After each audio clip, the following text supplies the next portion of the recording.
I always dreamed of having my art displayed in a prestigious gallery, so when I received an unexpected invite from the enigmatic Elysium gallery, I was over the moon. The gallery was renowned, not just for its art but for the unsettling aura that seemed to linger in its halls.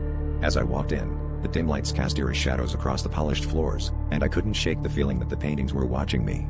The gallery owner, a gaunt man with piercing eyes, welcomed me with a smile that didn't quite reach his eyes.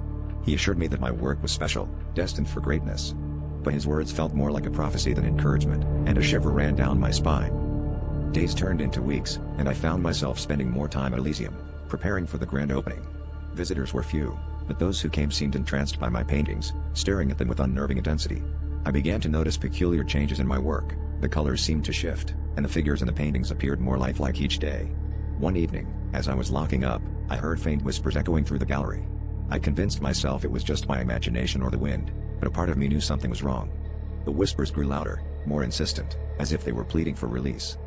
The night of the opening finally arrived, and the gallery was filled with people. Yet, instead of feeling proud, I was overwhelmed with dread. As guests admired my work, I noticed something sinister. The figures in the paintings were no longer static. They moved, subtly at first, then more pronounced, their eyes following the guests.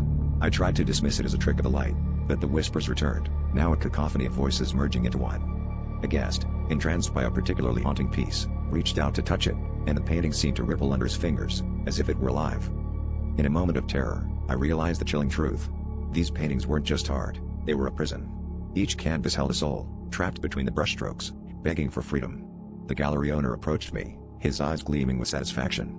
"Your art is more than extraordinary," he whispered, "it's eternal." With horror, I understood that my success came at a price. As the crowd cheered, I felt the pull of the canvas, a cold, relentless force. I tried to scream, to warn them all, but it was too late. The gallery had claimed another artist, and as my vision faded, the last thing I saw was my reflection in the painting, forever trapped within my own creation.